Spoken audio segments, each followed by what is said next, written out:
Swift is a relatively new programming language developed by Apple and is used to develop applications for devices operating based on iOS, macOS, watchOS, or tvOS. These are a set of tutorials provided by Asium and are designed to discuss the details of Swift programming language and are based on the information available at this link. In order to start programming in Swift, we need a Mac, also an app called Xcode, which can be downloaded from the App Store. The version of Xcode used in these tutorials is beta 4 version of Xcode 8, and the Swift version discussed in these tutorials is Swift 3. For beta releases of Xcode application, you can refer to the link provided in this slide.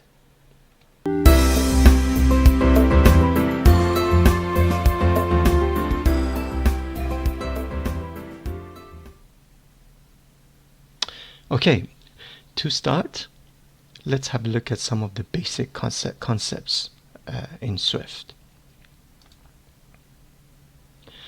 The topics we'll be discussing are comments, what they are and how they're used, data types or types in short, constants and variables and their differences, the use of print function for debugging purposes, and something called optionals, which is a very powerful concept in Swift, which is used to determine whether a constant or variable actually contains a value.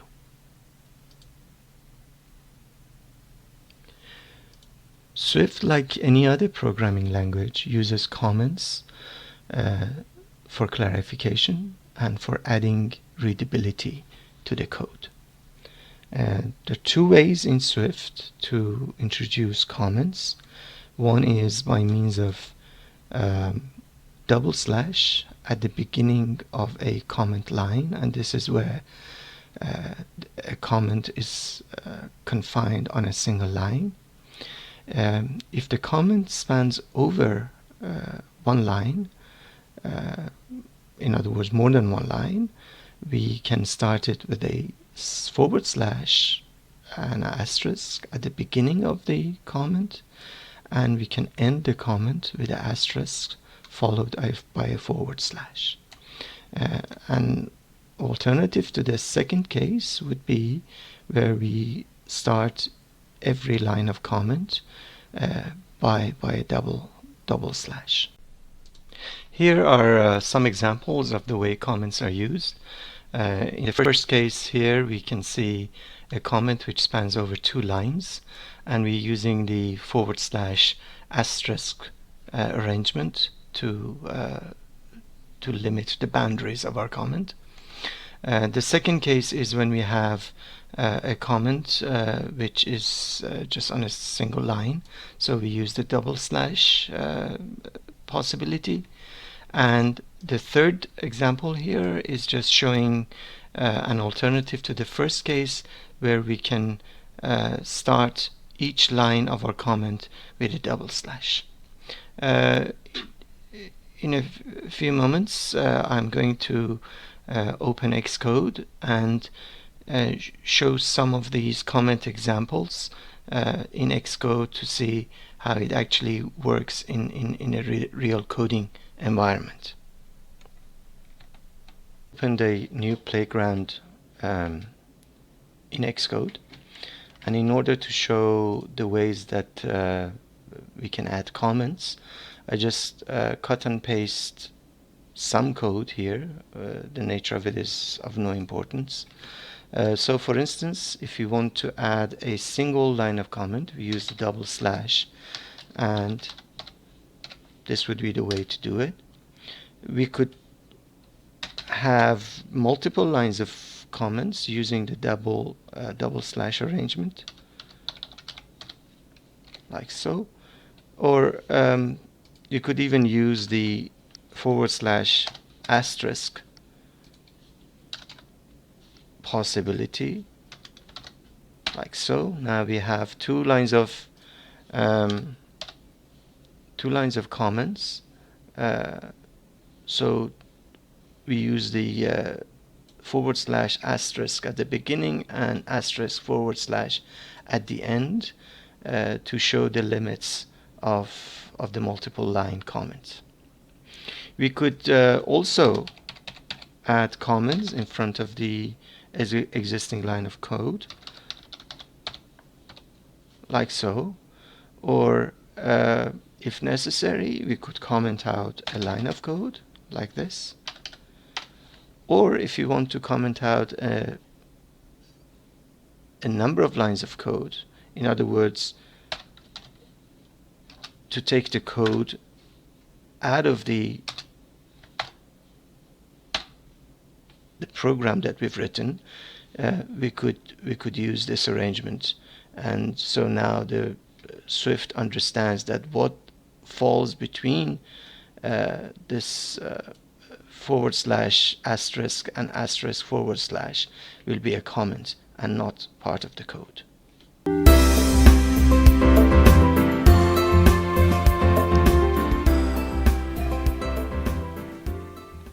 A data type or type is generally defined by a set of values and some operations that can be applied to those values.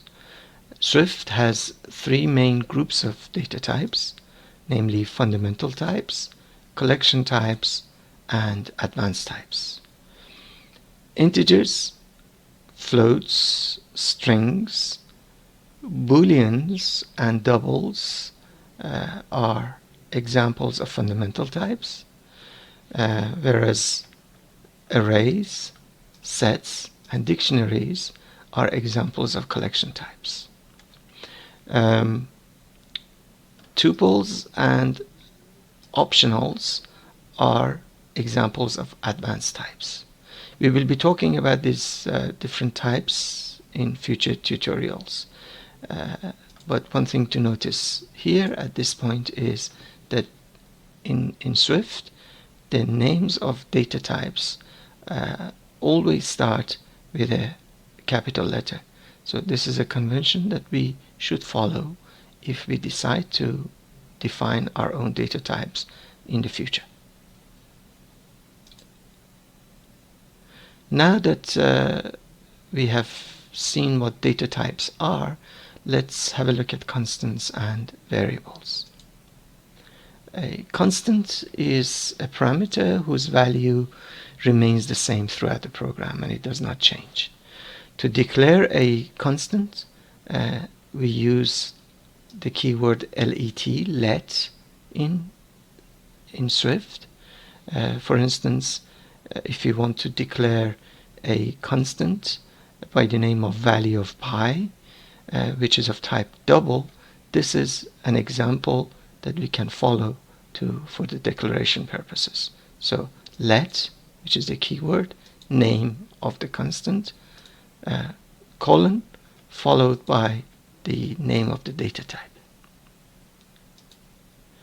Variables, on the other hand, are parameters whose value can change throughout the program as many times as necessary. The keyword var, var, is used for declaring a variable. For instance, if you want to declare a variable of type integer by the name of Earth population, we can follow this example. So Earth population is a variable of type integer. Before we can use a parameter, that parameter could be a variable or a constant. In a Swift program, we need to declare it. Once declared, we can set it to a particular value. This is the process which is called assignment. In Swift, we can do the declaration and assignment separately, The syntax for that case is shown here. In the first line we do the declaration, so we use var or let followed by the name of the parameter, colon, and the type of the parameter. Once declaration is done, we can actually set that parameter to a particular value. So this is the process of assignment. Example for that case is shown here, where we are saying x is a variable of type integer. Then on the second line we are saying x is equal to 10. So we are assigning 10 to our variable x. One thing that should be noted here is that the type of the variable or constant is explicitly shown. An alternative to the above case is when we do declaration and assignment simultaneously. So instead of doing those two on two separate lines, we can do it on one line. So we have var or let followed by the name of the parameter, colon, the type of the parameter, equal sign, value. The equivalent example to the above case for the second case would be var x colon int equals to 10. So we are saying x is a variable of type integer and its value is equal to 10. Again, notice the explicit mention of the type of the parameter. It is possible to use a shorthand to the above two cases by dropping the name of the data type that we're trying to use with our variable constant. Swift is intelligent enough that by looking at the assignment value and noticing what type that assignment value has, the same type is going to be given to the variable or constant that we are trying to declare. So for instance here we have an example which is saying that x is a variable and it's equal to 10. 10 here, the nearest thing to it as far as Swift understands it is an integer.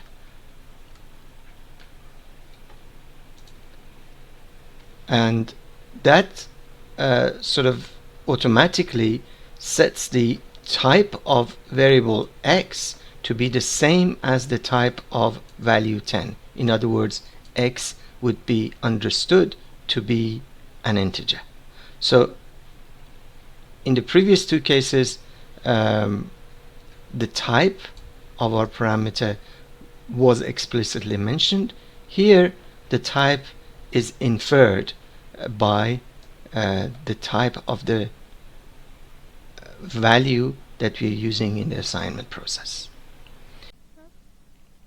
Before we continue, I would like to mention a very useful function called print, which can be used for debugging purposes.